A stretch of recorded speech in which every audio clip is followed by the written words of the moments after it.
Hashem's name will be blessed forever and ever. Good evening, everybody. Mashiach Ben David, number 2. Continue where we left off last time. We talked about Mashiach Ben David, how he got his 70 years, who gave it to him, and we'll see who more participated in giving him his life. Before that, we'll talk a little bit about the days of Mashiach, the Messianic days, what's going to happen. Most of the information we have is basically from the Rambam, Maimonides. And next week, Be'ezrat Hashem, we will talk about a little bit, some insight about the Erev Rav. You heard about Erev Rav before? Okay. Erev Rav? Erev Rav. The Egyptians. No. Oh, that's the deal. That's the one. Don't point at each other, because when you hear who is the Erev Rav, you'll see. Okay, I'll leave it away for now. Erev Rav, the mixture of people that left Egypt with Moshe Rabbeinu. And there's 5 categories, 5 minim, 5 kind of these people. And we will share them. It's from the Zohar. Bottom line, we will see that until the Erev Rav will not be completely destroyed, there is no chance Mashiach is coming. So who is the Erev Rav? How we can recognize them? What are the levels? Can we see one on the street? I think when we will categorize them, you will be able to identify each and every one of them. Don't go crazy and start shoot people and stuff like that, okay? Baruch atah Adonai Eloheinu melech haolam she'hakol nihyo bidvoro. Amen. Tov. We saying a beracha, Birkat HaMazon, Rachaman. One of the Rachaman we're saying is, Hu yechayenu v'yizakenu v'yikarvenu l'imos HaMashiach. That Hashem will bring us close to the days of Mashiach, and that we'll be healthy and alive and healthy to see the Mashiach. Be'ezrat Hashem. We're saying it in Birkat HaMazon.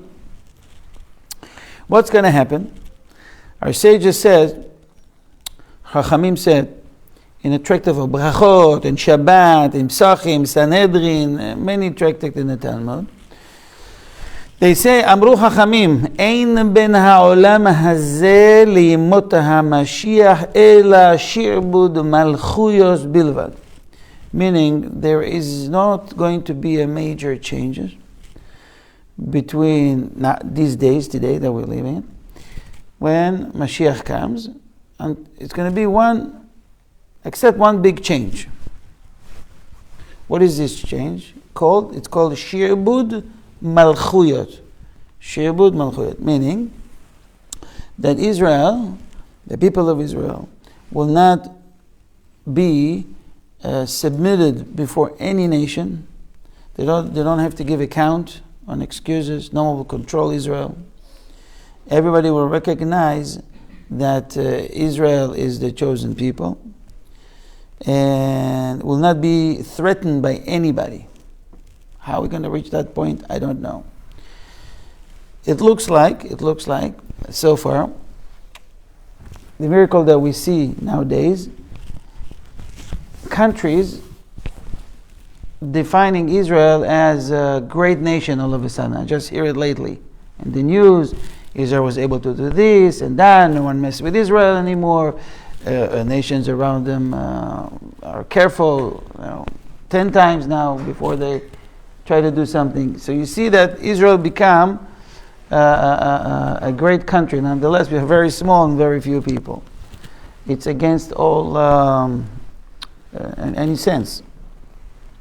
It says that the Ramban, by the way, Nachmanides, not Maimonides, Nachmanides is disagree, and it says there's going to be a few more changes. He says not only that we'll be free from the influence of any other nations or the control of any other nation. Do we have any control of any nation nowadays, 2024? We, Israel. Bad people, we control everything. Now, 2024. Does any country control us? We have no control, but they think we do. Politically or militarily? Both. Any. You'll be surprised. Even in Israel, we don't have control. It's not related I would to. say Israel, US has many power times our hands were tied because of the U.S. the influence of the U.S. No, I'm saying Yep. God's will is not. There's people that run Israel today. The leaders in Israel, some of them, are controlling us against God's will. Some of them, not all. You're saying something very interesting. That we'll leave it for next week for the Erev Rav. Yep. Yep. Let's leave it for the Erev Rav.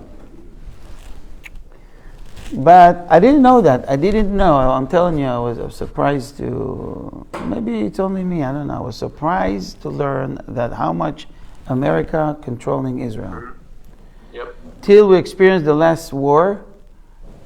Right now, what we're doing in Gaza, how they threatened not to give weapon, and they were, Yeah, I mean, it get to the point that they'll say, we're not going to give you the special bomb, so and so. And if you keep doing that or will not listen to what we are ordering you to do, we will not send you parts or they delay parts for some aircraft.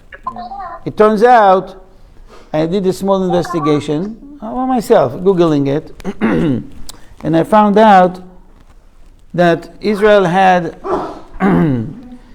a project called Project Lavi. I don't know if you heard about it. You know, the greatest minds in the world are in Israel. If you like it or not, it's a fact. They wanted to build our own aircraft. They'll be better than the F-15, 16. It's called Lavi. Back then it was not F-15. So at some point, the Americans stopped this project after billions of dollars were invested with all the engineers and all the people around them. They stopped it. They made few pieces. It was wonderful and great aircraft, but it was a start of something great. And they said, don't worry about it. We give you everything. It's on us. It's free. You don't have to worry. Big mistake.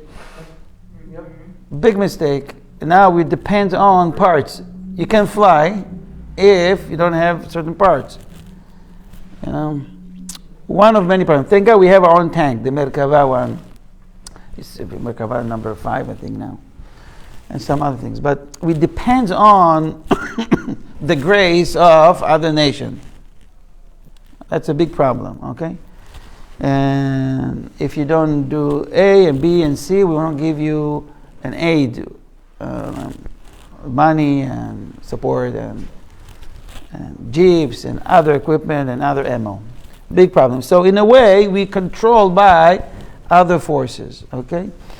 I found out another thing that many officers through the years in Israel, from the army, high rank, at some point in their service, they go to West Point, all right, for a year or two, and they get into some programs, 100% funded by the American government, and they're influenced by progressive movements. And you see all these generals talking like the same words, same way. It's always on the lefty. They're always choosing to stop war, not to be active, and so forth and so on. So we control. And this is just one example that pops up to my mind. Lapid is one. Lapid is the worst. Anyways, and he didn't even, he served the army as a reporter. The Ramban says that it's going to be a great change spiritually, and that Yetzer Hara, the evil inclination, will be annulled, and we will come back to the original state, meaning to the time of Adam, the way it's supposed to be, before the sin. Adam before the sin. It's going to be a great big change. You're saying the Rambam, though, holds that's not true? Rambam didn't mention that, but he says, he added on, he says, not only that, Okay. it's going to be A, B, and C, a little bit more things, okay? Okay. the world will continue to function as is in all levels. Changes will take not in one day, okay? But people will notice the change little by little. Like everything that Hashem created, any change that we're experiencing, it's not a sudden change, because it can hurt your health or your mind. You like day and night, night and day. Things take some. The seasons, it's not one day it's winter and the next day it's very hot. No one will survive except in Texas, right? That's Texas. What are you talking about? We're ready. We are ready for the most extreme conditions. And it says, in these days, Am Yisrael will be in its greatest time. We'll see salvation. This salvation will be the final one, last one. Beit HaMikdash will be built. All the Jews around the world, called Nidchei Israel, will join. Those who don't even know that they're Jewish will recognize in a way that they're Jewish, which is, by the way, happening every day almost, all the time. People are recognizing their Judaism, that they're close to Judaism. Okay, so that's going to be in a mass, much more. We'll sacrifices. We will do Shemitah and Yovel, and the judges will not be secular, progressive, crazy judges. Like I heard last week, one of the judges went to see, you know how they call this murderer, Hamas terrorists that killed people? The many of them got captured. They called Nukhba. It's an Arab word, Nukhba. It's like some sort, I don't want to say commando, but it's the commando of Hamas, okay? Like killing kids, and that's a commando. So thousands of them in jail. So she wanted to make sure that they get fruits for lunch, and they get enough clothing, and they have notes and pens if they want to complain. I'm not joking. A judge, and she insists to go and check herself. She's Jewish. These guys, you know what they did. So we know, so what's going to happen is the real judges will judge, okay? And the mishpatim, it will be by the Torah. It will be much knowledge and wisdom and truth all over the world. Again, it's little by little. Okay? And everyone around the world will seek nothing but to know who is this God. Who is the God of Israel? Okay? Therefore, Israel will be great scholars and they know Hashem will reveal great things before us, things that we didn't know, we were not aware of. Even the little one among Israel, the Katan among Israel, will see from one point of the world to the very end of the world. It's a metaphor, meaning it will reveal great things, and other people from other nations will consult with the first grader. Tell us, what is Shema Yisrael? What is the Torah? How many books? Okay. There's many psukim I'm skipping. It's all from the prophets, from Isaiah 11:9 and so forth and so on. Rabbi, Yes. All those changes, singular and all together, it sounds like it's going to be a huge change in our lives. Yes. Not just to say life, it'll affect life, every aspect of our life daily, both for the Jews and for the non-Jews throughout the whole world. This is Correct. A major change in life. It is, but at the very end, I'll tell you how long it's going to take for. How it's going to last. It's called the days of Mashiach, or the Messianic days. What's days? 2, 10, 300 years. How long is these days going to last for? What I'm talking right now, it's the changes that are happening in the days of Mashiach. But I always said that the final redemption will parallel Yetzias Mitzrayim. And in Yetzias Mitzrayim, we had a year of the plague, and then Moshe Rabbeinu came out of Mitzrayim. We went from 49th level of Tumah, and 50 days later, 49 days later, we're at the highest level of purity. and received the Torah at Har Sinai. So it didn't take a long time. I mean, that's one of the most astounding things that I've thought about is how we went from one level. Why are you bringing the Yetziat Mitzrayim? There's Because reason? the final redemption will parallel. Because it says, Ki yimei Mitzrayim ar'enu niflaot. I will show you wonders like the days of you got out of Egypt. Meaning the same level that we saw Nisim v'niflaos. You know what's the difference between Nisim and Niflaos? We're going to sing it soon. You know, Al hanisim ve'al haniflaos. Okay, so it's going to be. So what's the translation? Miracles and wonders. What's the difference between miracles and wonders? What's the difference? Nisim is on the nature level. Okay, Niflaos is above nature. For example, the hail, one of the 10 plagues. Okay, so it was ice, and inside was fire. A mixture of animals walking together toward a place.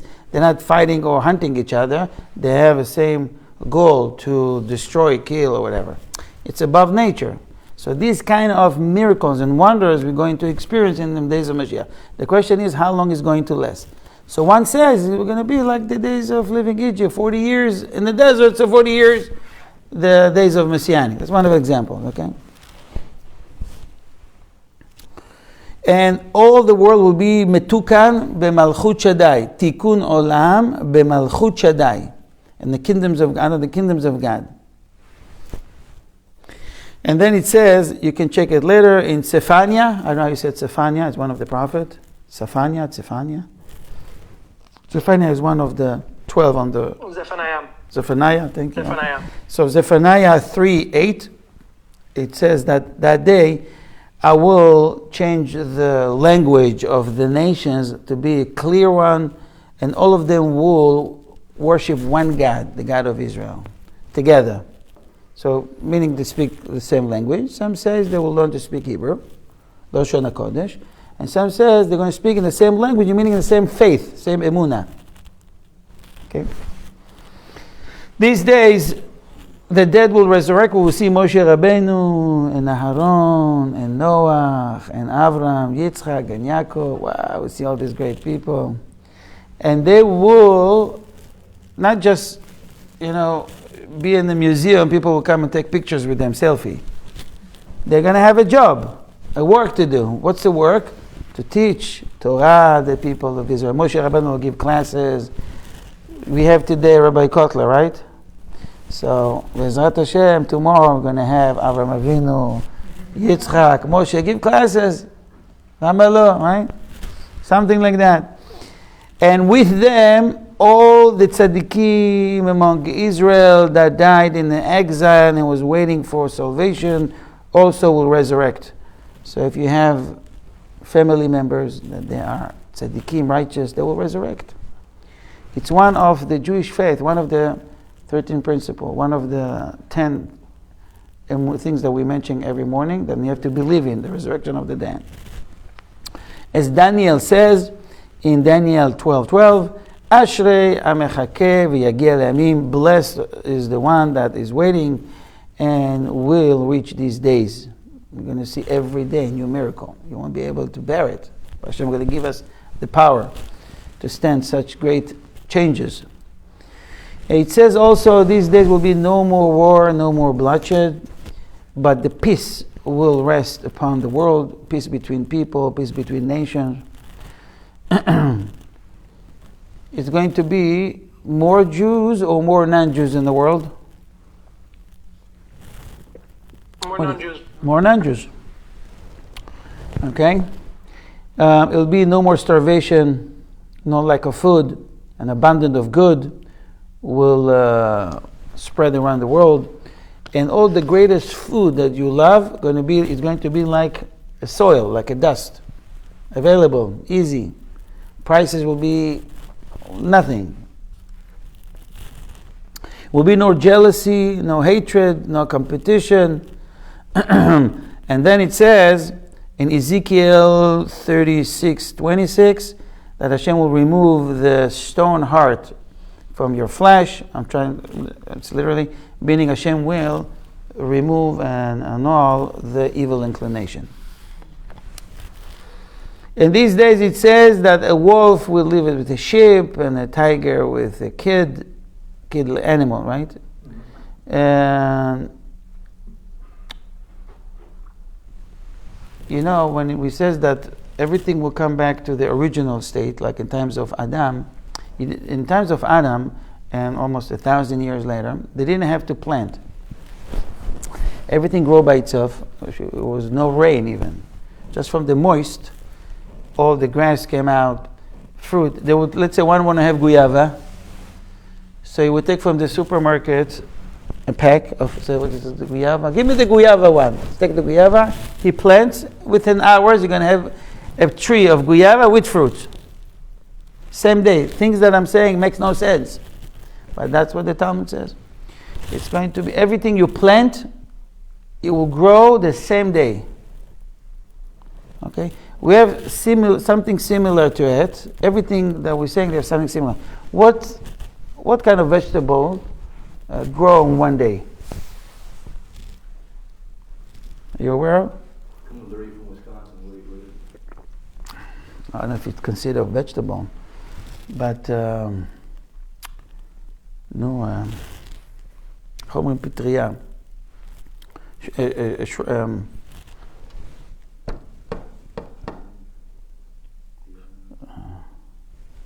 Got a blackout. Okay, I remember. No, it's the mushroom. Mushroom. Thank you. Mushroom within hours. There's certain mushroom that grow within hours. Okay, hours. 12 hours, 24 hours, depend on the kind. It's just to leave a reminder to people to see there's something like that I can do with other vegetables and trees. It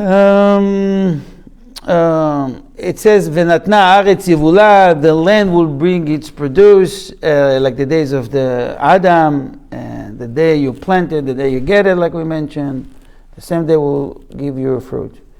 So I was asking myself, if the day I give me fruits, what about the netareva? I have to wait 3 years anyways, no, for some fruits. Can't eat it. I have to go through. Maybe a lot of questions, but obviously vegetables going to grow fast. There's no problem with vegetables. You know, AI says mushrooms can grow at 4% an hour. Well, what? 4% an hour. Okay. 25 hours. 25 hours. And that's fast. That went inside in 24 hours. 24 hours. There you go.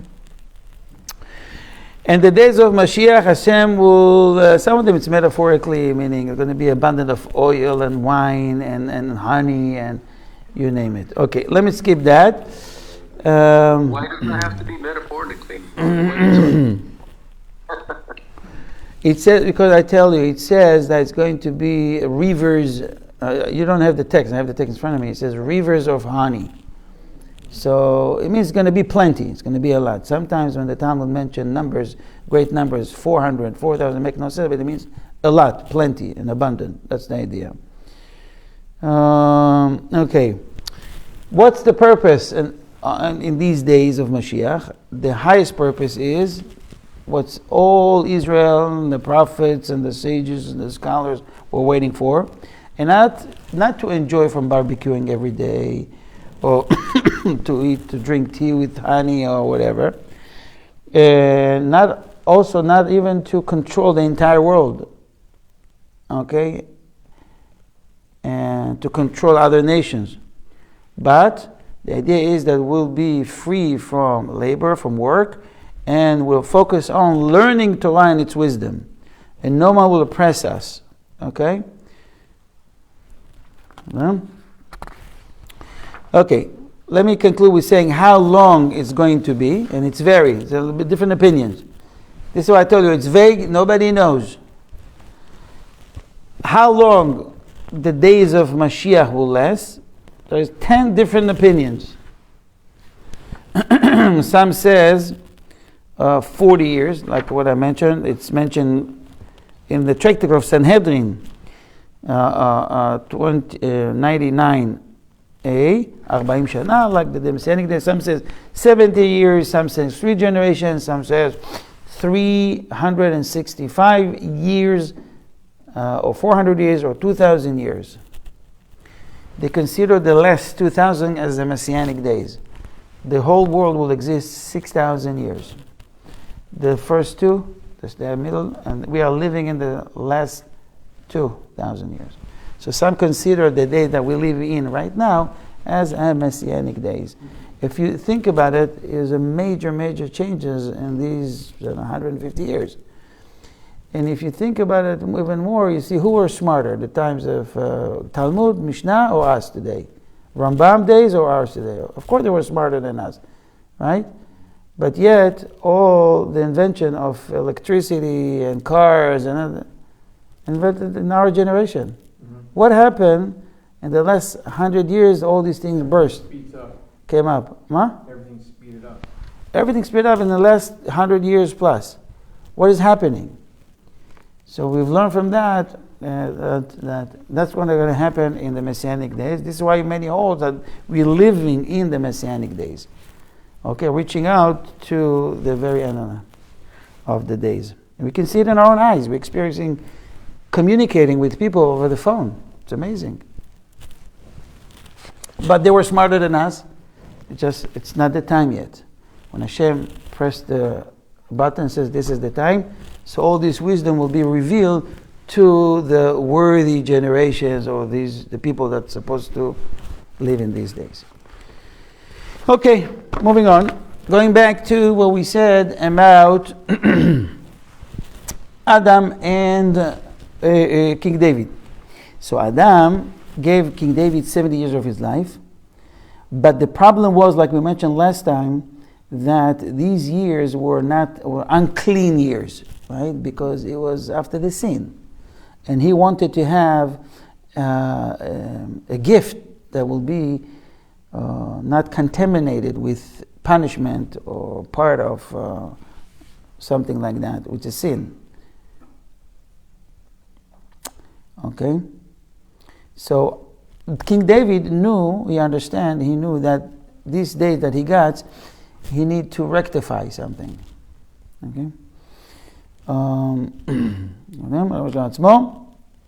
it's hinted in the Tehillim that he says. He says, Ach hevel kol adam. Ach hevel kol adam. It's in Psalms 39:12. After Adam sinned, the first is considered hevel. What's hevel? You heard the word hevel before? Not Cain and Abel. Hevel means vanity, nothingness. Like Kohelet says, Hevel, Akol Havel, everything is vanity, anything is nothingness. What's the purpose in this world? To study Torah, to learn, to do tzedakah chesed, to gain a place in the next world. Therefore, our forefathers, Abraham, Yaakov, and Yosef, each and every one lived to King David part of his life. Seems like the years that was contributed by Adam to David was not enough. He's going to live 70 years regardless. Why Avram, Yaakov, and Yosef, what about Yitzchak? Avram, we skip Yitzchak, we'll see in a second, have to give share to his life? What did they add to the 70 years that Adam already gave to David? Bless you. Avram gave him 5 years, because Avram was supposed to live till the age 180, but he lived up to 175.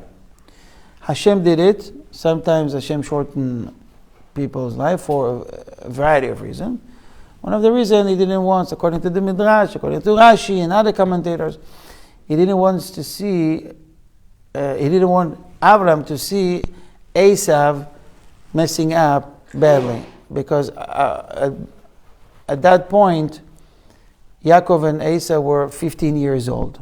And then when he started to mess up seriously, and it will make Avraham Avinu really upset, so he lived up to 175. I'm sure there were more reasons, not only that. As it says, Ve'ele, these are Avram Asher Chai, 175 years. Yitzchak didn't give him anything. We'll see in a second why. Yosef give 37 years of his life to David. 37 years? Where does the number came from? We know that each person will reach approximately to the age of his father, his parents. This is what Talmud says. 5 years before, 5 years after, you should start to worry. Right? If your father reached the age of 90, you most likely reach the age of 90. But start to worry in 85 or 95. All right, so far so good? What age Yaakov, the father of Yosef, passed away? 147. What year, Yosef died? 110. So he missed 37 years. Right? Make sense? This is what he gave to David. Okay. I'm going to skip the psukim. It's there in Bereshit, chapter 50, 26. Yaakov gave to David 28 years because he was at least supposed to reach to the years of Avram. But he reached up to 147. And bottom line, between Avram, Yaakov, and Yosef, they gave King David these 70 years that they are full of kedusha, of tahara, like clearing the sin that was mixed with the years that Adam gave to David. Why? Why our sages needs to give again to King David the years that Adam gave him? Okay. They influence the spiritual parts they fill up in the spiritual parts of what Adam gave him. Okay? Avram give the tikkun of the part of the nefesh of Adam, Yitzchak the part of the ruach, Yaakov the neshama, and so on. Okay? We see that Yitzchak influenced with giving ruach. They didn't really give any years. What is going on? You should understand something very interesting. It says that in the Zohar. You need to understand, I have to skip a lot because if I have to read every source, either Psukim or the Zohar, we're not going to finish in 50 classes. You know, Yitzchak was born with a female neshama. You heard this term before? You familiar with that? A man can born with a female neshama or a male neshama. It's called nekeva or zachar. Okay? A woman also can come to this world, till today even, with a female neshama nikbit, it's called, or neshama zachar. When a person comes, a man, with a female neshama, meaning one of the influences that he will gain, suffer, is that he will not be able to bring children to the world. He will be childless. Because female, nekeva, is a recipient, is receiving. The zachar is the one that gives. It's terms in Kabbalah, and it also makes sense, right? Even in the world of construction, okay? In tools, you have zachar and nekeva. You have female and male and female.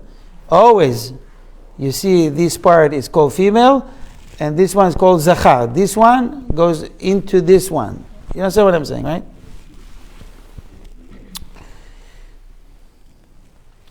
When Yitzchak Avinu was 37 years old, he's still neshama of a female, which means he can receive, he cannot give. He doesn't have the power to bring children to the world. If you get married at the age of 30, he will never be able to give birth. Not to give birth, to give children. What happened was, very interesting thing. The Zohar says, when he was on the altar, his neshama left him. And he received a new neshama. Right? The neshama, female, left him. He got neshama zachar, a male neshama. What happened with the female neshama? He went to the ram that was there. And they shecht Yitzchak, but threw the ram on the altar, the neshama. You following? Mm-hmm. You can't even imagine how much material I'm skipping just to give you the bottom line here. So,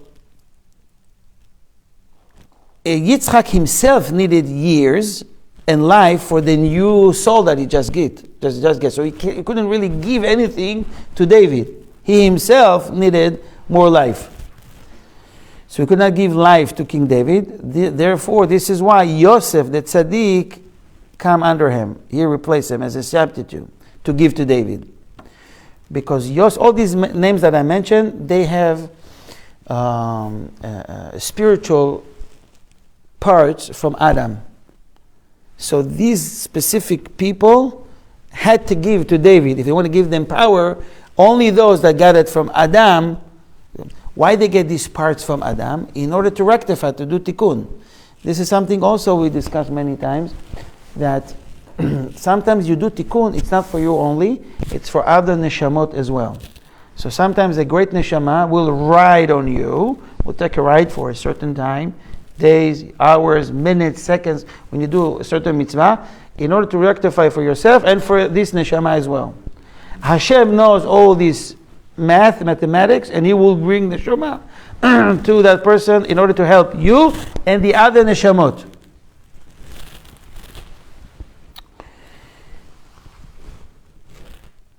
Okay.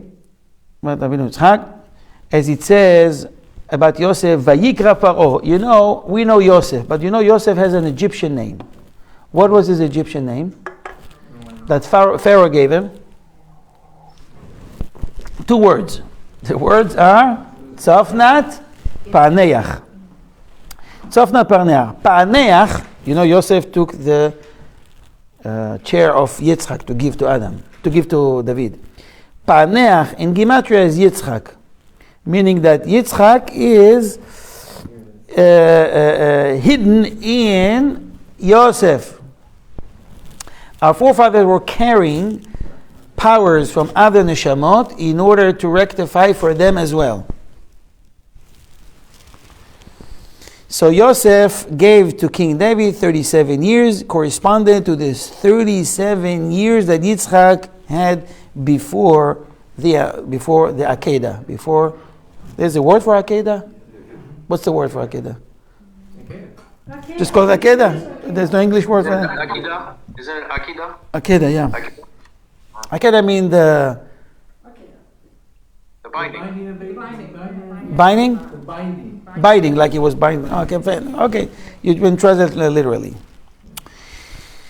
Let me just finish this part with sharing with you something very interesting. Listen to this. Next part is, so we know there's a lot of things going on. This neshama, even today, when you see a person that cannot have children, it could be from that reason, from that very reason. Or she cannot bear children because her neshama is from the zachar, a male. They do anything they spend thousands of dollars, nothing is working. I'm not talking about the cases that eventually works. If the neshama of zachar, they have no chance to bear children. And why one would have a female or a male? Only Hashem knows the mathematics. You can see even today, unfortunately, among our community, people on a very old age, and it's hard for them to get married. It's not always from choice. All right? Sometimes it's due to what happened in the Gilgul before. Okay? So the tikkun for that person is not to get married and not to have children for whatever reason. Okay? But no one should stop from trying to have children or to get married, obviously. Now, I would like to give a short introduction and something you're familiar with. Did you hear the word ibur before? Or dibuk? Dibuk you heard, right? When they do exorcism, what do you call it? Exorcism. So what's in that person body that they have to do exorcism? Huh? You're saying demon. Well, that's what at least that's what the goyim. Evil spirit is more accurate. Well, we'll see. There's a difference between ibur and dibuk. In both cases, there is another neshama that join into a person's body. Could be a Jew, could be a non-Jew. All are equal. Not the sod of the ibur, unlike dibuk, is what we mentioned just a few minutes ago. When a neshama or few neshamot will join a person in order to help him, to aid him, to fulfill certain mitzvot, because they need that and he needs that help. That's ibur. Ibur, by the way, it's a very common word in Hebrew, modern Hebrew. Ibur, when you say a pregnant woman, it means isha me'uberet, or the days of ibur. It's a common word, meaning that she had another person in her. Ibur. Join venture, what do you call it? Join together. Joining together, it's called ibur. The book is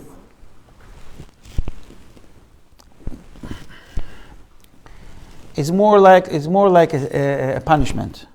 Okay, it's a neshama that go to a certain body because he is supposed to get punished, and this neshama running away cannot stand to be among these angels of destructions that trying to punish this neshama. So he finds how do you call this? A place to rest in a human body. He doesn't want to go out because he knows who's waiting for him in the other world. How do you get rid of it? Both the one that got into that person and that person committed the same sin. So it's a punishment for that person. And this guy, this neshama that goes to that, the dibuk, go to that neshama, find rest in something that is familiar with. He can find rest something that is matched to his level. Let's put it that way, okay? From Shemaim, they don't allow everybody to go just take a rest in people's body. It doesn't work like that. That person reached that point that now these neshama come to its body in order to rectify for him also, because they go through a lot of sufferings. And there's a whole book of dibuk that we can find in Hebrew, a lot of stories, what is happening and how the rabbis are able to remove the dibuk and that it come out of through the pinky and the legs, and glass breaks all over the house. It's a real thing. Okay, it's a real thing. It's not a joke, and there's special rabbis that knows how to deal with such situation. Okay, so why did I say that? So you got the idea between ibur, it's a good thing. It's for a mitzvah. Dibuk is more likely a punishment. The neshama that suffers and that neshama that's hiding in it. They're both suffering.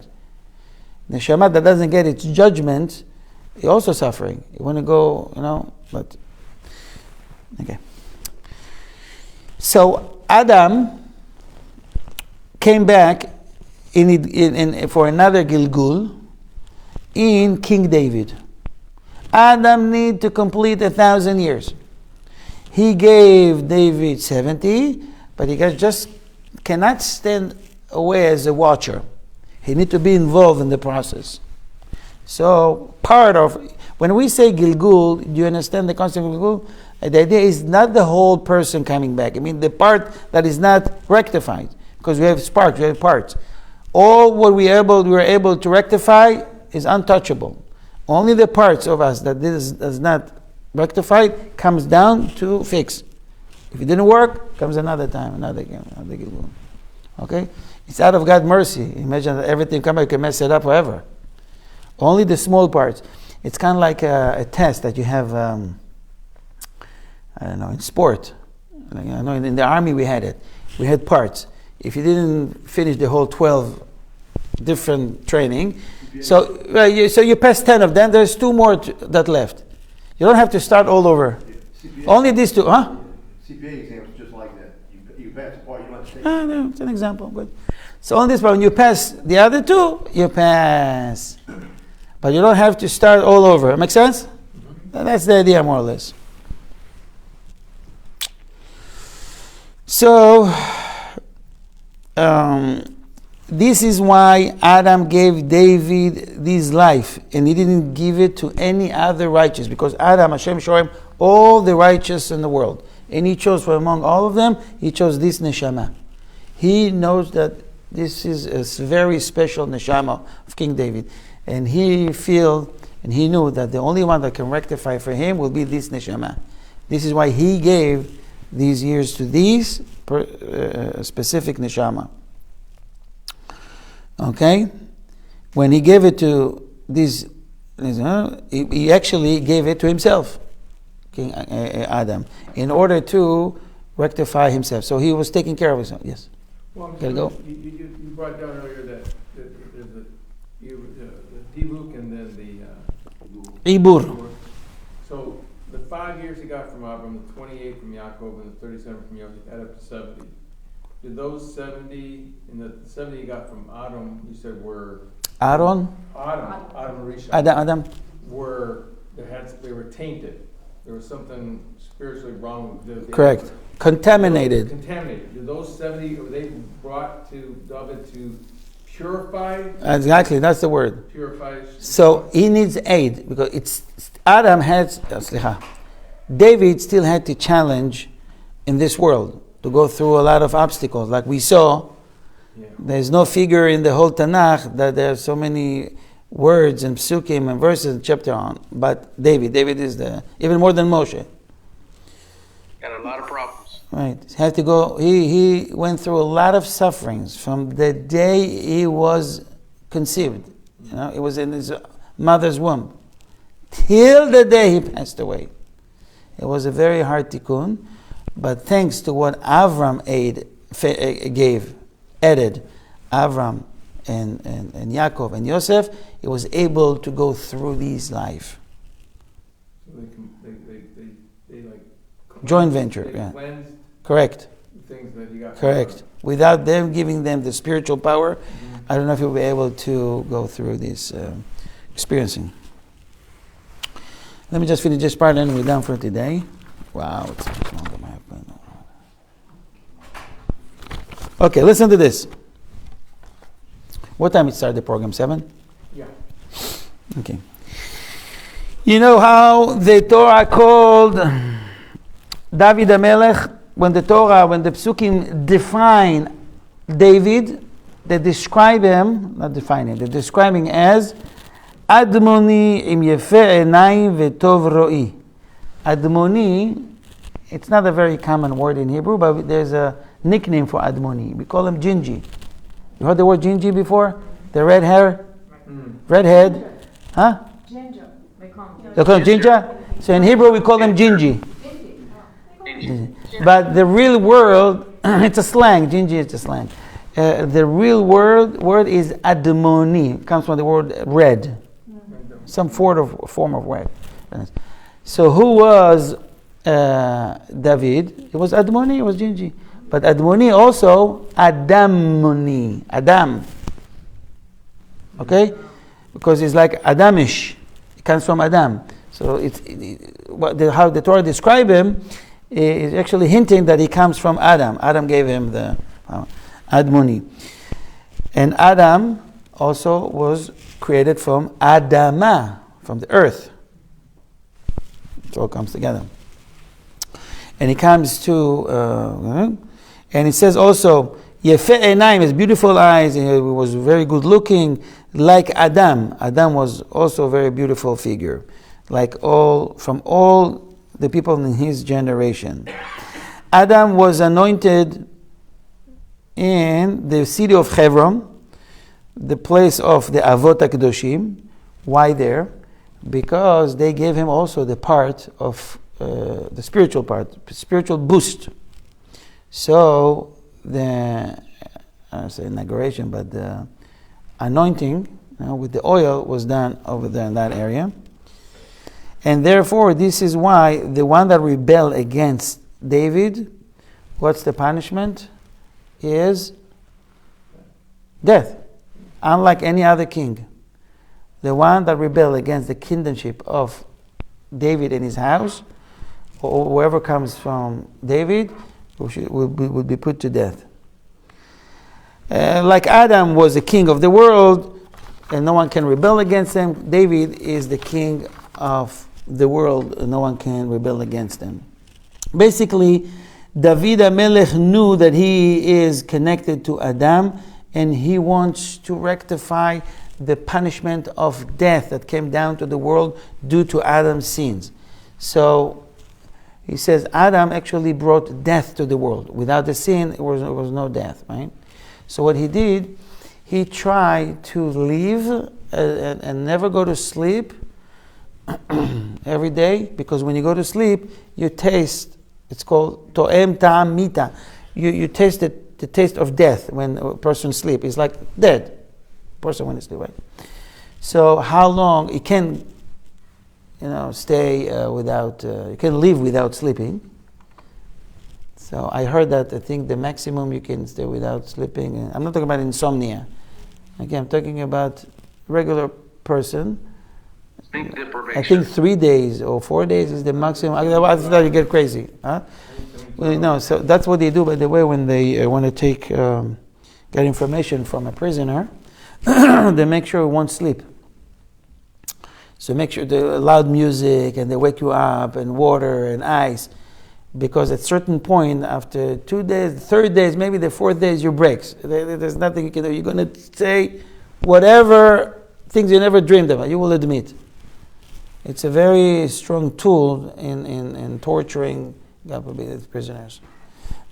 So David didn't want to sleep, but a person cannot live without sleeping. So they're saying that he was sleeping 60 breaths, shishim neshimot. What does that mean? Some calculate it as in half an hour, and some says it's 2 hours a day. So, and even these 2 hours, it was 30 minutes, and then awake, and then he was dividing these 2 hours for half an hour. Okay, I heard a few years ago that there's a guy from India that claims that he never slept for 40 years. Of course, I don't believe him. It doesn't make sense. But insomnia is a different case. Even insomnia, you lay down, you relax, right? So I don't know exactly how it works, but with with King David, he made sure not to sleep, because he knew every single second counts and it's important. And instead of going to sleep, he created for us Tehillim and prayers, and he protected Jewish people. It left a great legacy to all of us. And you can only do that when you active, right?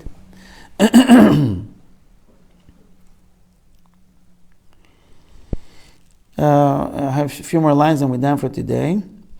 David HaMelech wants to rectify the 24 levels of Tum'ah. Okay, that the serpent, the ancient serpent, put on Eve due to the sin he caused her, made her commit. So, as it says, Ve'eva, Hashem says in the Torah, in Bereshit 3:15, that Hashem put Eva. Eva means hatred between you. There's always beef between us and the snake. We're never friends, right? And Eva is Gematria 24. This is why King David fixed, corresponded to this 24 impurity, 24 shifts in the Beis Hamikdash for the Kohanim. King David set it up. You see, we see every time this will fix that. That will fix it. Someone says, for example, how can I fix if I have a tendency to steal from people? I understand I came to this world in order to rectify that. How can I fix that? So we tell them, do the opposite. Give. You take from people, now give from people. Okay?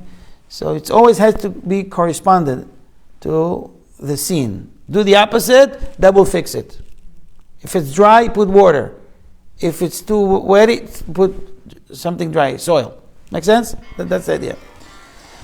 So, in order to remove the zuhama, the filth of the serpent, David fixed in the Birkat HaMazon in Bonei Yerushalayim. We saying Al Yisrael Amecha ve'al Yerushalayim Yirecha. It's exactly 24 letters. It's all come to rectify for the 24 impurity, Tumah, that the serpent put on Eve. It's Adam's job to do. It's Adam actually doing it through David. David, a Yud was added in Divrei Hayamim to his name. Ve'ele hayu b'nei David. The Divrei Hayamim is Chronicle A3:1, and David with the Yud together is 24 also. It's one place in the Tanakh it's then mentioned. Be'ezrat Hashem, next week we will talk about the death of King David, that it was already determined from the times of Adam, and what happened there, and who is the next one in line to be Mashiach. Okay? Who is the Mashiach Ben David? Is David himself? Is someone else? Another power? And Be'ezrat Hashem, I want to wish to each and every one here, those who came here to this class, and those who are watching us, and those who will watch us later, that we all, Be'ezrat Hashem, participate in the celebration of welcoming the Mashiach. We'll see him with our own eyes, good and healthy and happy. God bless you. Shavua Tov. Shavua Tov. Shavua Tov. Yes. I have never seen a dog inside a shul. Yeah. No, Ever. right. If you were here on Shabbat, you were here. Yeah, I mean, Some of us didn't like This is what you're asking? yeah. So the halacha asks if you can bring a dog to, if it's a service dog, it's permitted, but not inside the shul when they have service, when they're praying. But there's a Torah. Right. Yeah. So, And what if it's not a service dog?